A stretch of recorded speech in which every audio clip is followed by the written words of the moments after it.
Actuellement, les échangeurs ont superment de pression sur eux parce que après l'effondrement de FTX, nous devons comprendre qu'il y a beaucoup de plateformes qui nous trompent en fait, qui se disent qu'ils ont des réserves de Bitcoin, de USDT, mais tout ça là, c'est du bluff au finish. Bonjour à toi, tu es sur ma chaîne ici, nous parlons de l'entrepreneuriat, nous parlons de crypto, nous parlons de business. Et si tu es intéressé par ce que nous sommes en train de faire ici, abonne-toi, clique sur la cloche de notification pour ne rien manquer très prochainement parce que nous avons besoin superment de toi.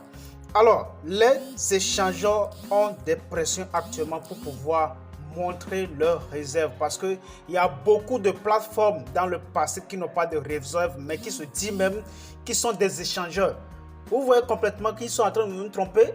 Et là maintenant, à l'effondrement, leur effondrement, vous allez entendre que celui-ci a prêté de l'argent ici, telle personne a prêté de l'argent à tels échangeurs, telle personne et soutient telle personne, mais tout ça là c'est du bluff. C'est juste pour créer la plateforme de manière virtuelle comme ça, vous créez la plateforme et puis vous lancez ça. Et là maintenant, si les utilisateurs ont besoin de Bitcoin, ils ont besoin de telle crypto-monnaie, ils vont faire la demande et après ça, ils vont prendre cet argent pour pouvoir aller changer ça sur le marché réel. Donc, c'est ça que vous allez voir parfois que si vous placez les ordres sur certains échangeurs, ça tarde superment à venir, ça tarde à venir parce que ça fait, parfois ça fait des heures, parfois, oui, ça fait des heures et pour certaines plateformes même, ça fait une journée, tout au plus, avant que l'achat ne soit activé. L'achat ne soit activé. Donc, c'est vraiment important. C'est vraiment important de leur montrer. Donc, c'est possible qu'ils nous montrent leurs réserves. Et ce qui est étonnant même, c'est possible maintenant de les noter. Donc, un nouveau qui a entendu la crypto-monnaie, qui a entendu telle crypto-monnaie, ou bien il a entendu une crypto-monnaie, il voulait maintenant l'acheter. Mais il n'a pas toutes les ressources possibles, mais quand même il maîtrise les échangeurs centralisés. Donc à partir de CoinMarketCap ou bien à partir de CoinGecko, il peut avoir les informations possibles sur les échangeurs centralisés là. Donc à partir de ça, on les note. Donc c'est à toi de voir sur les 5 premiers. Tu peux quand même voir leur parcours, leur tour. C'est que tous les échanges qu'ils font en 24 heures, en un mois, en 30 jours, tu sauras en même temps. Si tu es un nouveau, tu sauras en même temps. Donc, je vais vous montrer tout à l'heure comment est-ce que les choses se passent et comment est-ce que vous allez trier maintenant ces échangeurs parce qu'ils nous causent vraiment du tort. Alors, let's go. Sur ce, nous allons nous diriger tout droit sur les bourses que nous connaissons très souvent. Bon, bref, pour aujourd'hui, nous avons plusieurs bourses, mais les bourses les plus utilisées à laquelle nous voyons le cours des crypto-monnaies, ce sont CoinGecko et CoinMarketCap. D'accord? Mais nous allons nous diriger tout droit sur CoinMarketCap pour pouvoir voir les fonds de différents échangeurs centralisés et la façon aussi dont elles se sont notées. Voilà, la notation, moi, c'est la seule qui m'a vraiment plu. D'accord? Donc, on verra déjà comment est-ce que les plateformes ou bien les échangeurs arrivent à prendre soin de leurs utilisateurs dans comment est-ce qu'ils vont effectuer les dépôts et retraits. Voilà, donc moi c'est la seule qui m'a vraiment plu dans toutes ces choses là. Donc là on va aller tout droit. Ici vous allez voir, nous sommes sur CoinMarketCap bien sûr, et bien sûr si vous voyez bien, les crypto-monnaies sont en train de remonter un peu. Déjà il y a certains qui ont déjà fait 14%, 11%, 12%, 16%. C'est pas encore grave quand même, mais ça n'inclut pas que nous sommes toujours dans la phase baissière. Voilà, donc là on va foncer tout droit sur les échangeurs. Voilà, nous sommes sur les échangeurs là, d'accord? Nous sommes sur les échangeurs et les échangeurs qui sont un peu plus douteux, ils les ont carrément notés, ok? Ils les ont carrément notés, ils ont carrément classés. Voilà, donc là vous voyez ici il y a plus de 500 échangeurs, d'accord? Il y a plus de 500 échangeurs, mais il n'y a que 245 seulement qui ont soumis leurs fonds actuellement, mais quand même, et les 245 là, il y a encore du travail à faire. Donc là, bon, on va commencer depuis le le début, d'accord, depuis le début.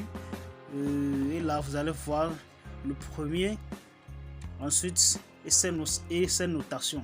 Bien sûr, vous allez voir qu'aujourd'hui, nous avons Binance, qui est le premier pionnier à piloter les échangeurs aujourd'hui, qui détient plus de Bitcoin. Comme je l'ai déjà dit et avant, il y a beaucoup de plateformes qui sont nées, mais qui se disent sont des plateformes, sont des échangeurs, mais quand même, ils n'ont pas assez de fonds. Mais ils sont en train de nous tromper sur tous les fonds, sur tous les plans en fait. Donc, je crois que c'est le moment que tout soit clair pour tout le monde, pour tous ces échangeurs aussi. Donc, c'est FTX qui nous a emmené vers ici. Donc, si on clique sur le premier, comme vous le connaissez déjà, le premier c'était Binance, d'accord. Le premier c'était Binance, et Binance détient plus de 49 milliards. Il détient plus de 49 milliards de dollars dans son compte actuellement. Et donc, le volume de Bitcoin qu'il détient actuellement, le volume de Bitcoin, c'est ça la plus importante en fait. On peut pas en parler en termes de dollars, mais le volume de Bitcoin là, c'est la plus importante à laquelle nous allons fixer nos yeux. Premièrement, si vous arrivez maintenant à vérifier les plateformes qui ont plus de fonds, c'est le volume de Bitcoin que vous allez vérifier. Le volume de Bitcoin que vous allez vérifier premièrement. Et Binance, lui, il a pratiquement 3 017 408 Bitcoin actuellement. Vous voyez? Donc, par rapport à Coinbase qui occupe la deuxième place, par rapport à Coinbase qui occupe la deuxième place, qui a été coté en bourse de Wall Street, sur Nasdaq bien sûr. Sur Nasdaq bien sûr, il a combien? Il a 1 milliard 674 994 302 dollars. Vous voyez déjà que il est en bas.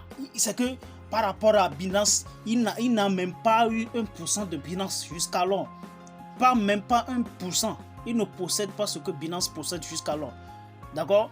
Voilà, donc par rapport à Bitcoin, il a 101 906 Bitcoin. Il a 101 906 Bitcoin actuellement. Et par rapport à Kraken, surtout qui occupe la troisième place sur CoinMarketCap, bien sûr, Kraken a 816 893 361 dollars.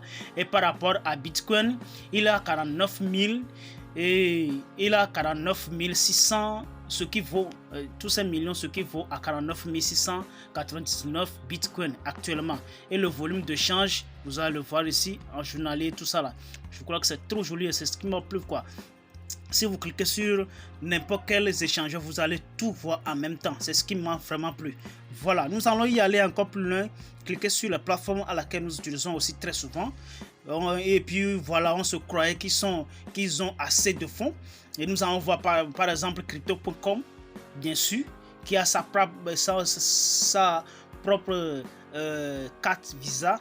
D'accord? Et là maintenant, lui, il a 486 697 781 dollars, ce qui vaut au total 29 610 Bitcoin. D'accord? Voilà. Donc, vous voyez combien là où est-ce que Crypto.com a été classé au 16e. Et là, maintenant, jusqu'alors, L-Bank même dépasse largement Crypto.com.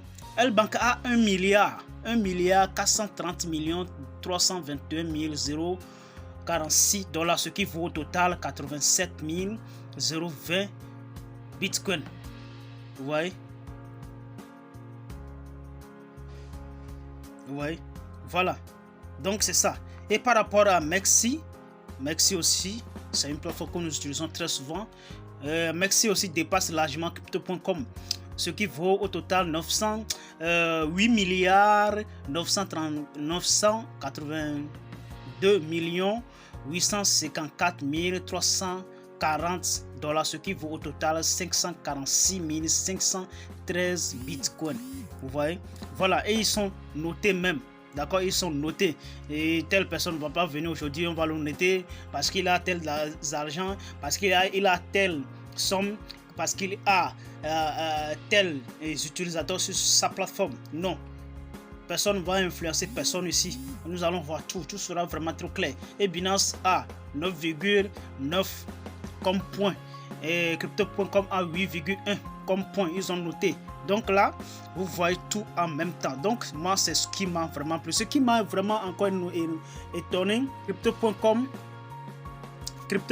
est en train CoinMarketCap est en train d'innover. Ce qui m'a vraiment plu, c'est ça. Ce qui m'a vraiment plu, c'est ça. Les catégories de chaque projet. Le catégorie de chaque projet. Et là maintenant, vous allez voir toutes les catégories ici. Si nous parlons de catégories, ce que je veux dire, nous parlons de réseaux. Bon, on peut parler aussi de réseau, mais on peut parler aussi de système à laquelle ces projets ont été déjà développés. Et là maintenant, nous allons voir le réseau BNB. Sur le réseau BNB, c'est le réseau BNB qui a le plus de projets en fait. Et bien sûr les projets qui sont les vrais projets, qui sont les faux projets aussi bien sûr. Donc là nous avons plus de 1950 projets qui ont été développés sur le réseau BNB Chain, ce qui veut dire l'écosystème BNB Chain. Vous allez voir tout ceci. Ok.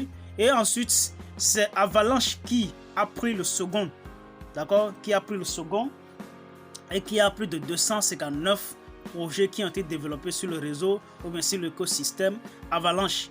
Vous voyez déjà, voilà, ok. Donc tout ça là, moi j'ai vraiment aimé ce que